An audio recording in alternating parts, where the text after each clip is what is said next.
Good morning student.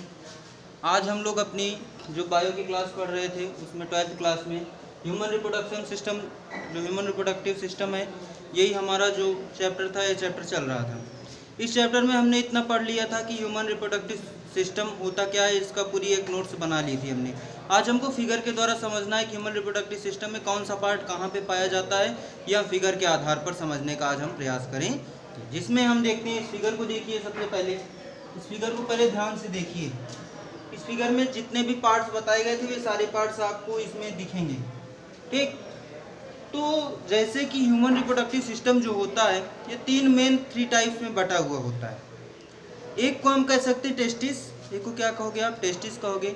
दूसरे को कहोगे एसेसरी डक्ट होते हैं, और तीसरी एसेसरीज ग्लैंड होती हैं। यानी इनमें कुछ ग्लैंड्स होती हैं, कुछ डक्ट होते हैं, उसके साथ साथ टेस्टिस हमारा होता है। यानी इन्हीं तीन चीज़ पर हमारा पूरा जो ये human reproductive system, male reproductive system होता है, ये पूरा आधारित होता है। जिसमें सबसे पहली चीज़ हमारी क्या होती है, यूरेटर होती है।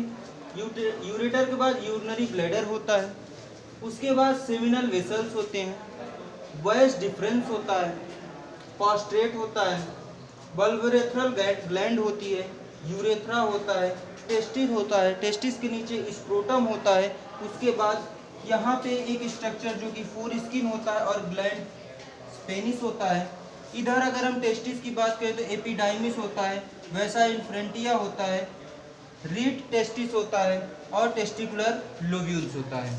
तो ये सारे मेन पार्ट्स हैं किसके, मेल रिप्रोडक्टिव सिस्टम के, जिनमें सबका अपना अलग अलग वर्क होता है। जैसे कि हमने आपको सबसे पहले हेडिंग ये लिखवाई होगी कि जो हमारा टेस्टिस होता है कहाँ पे पाया जाता है, एब्डोमिनल कैविटी के आउटसाइड, एब्डोमिनल कैविटी के बाहर के तरफ कौन पाया जाता है, टेस्टिस हमारी पाई जाती है, ठीक।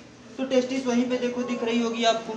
उसके बाद फिर हमने बताया था कि इस टेस्टिस में क्या होते हैं, टेस्टिकुलर लोब्यूल्स होते हैं। इस टेस्टिस में क्या होते हैं, टेस्टिकुलर लोब्यूल्स होते हैं, ठीक।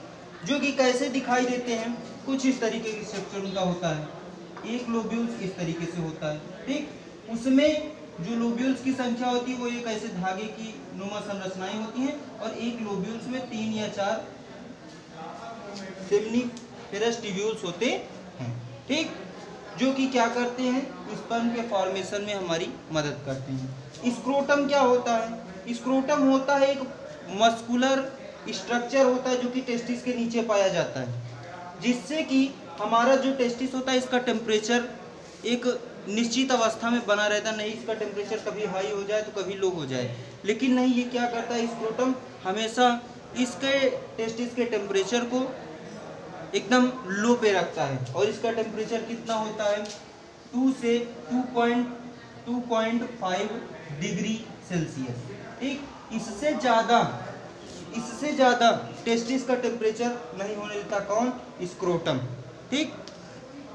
उसके बाद इसमें कई ऐसे ग्लैंड पाए जाते हैं। यूरेथ्रा जो होती है हमारी, यूरेथ्रा मदद करती है ल्यूब्रिकेशन में, यानी हमारे पेनिस को लचीला बनाने में ये मदद करती है यूरेथ्रा, ठीक।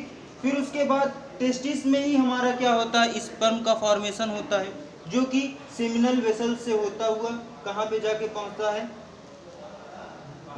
प्रोस्टेट में, प्रोस्टेट से वल्वोरेथ्रल ग्लैंड से होता हुआ, और उसके बाद गैलपेरिस के द्वारा बाहर निकाला जाता है, ठीक।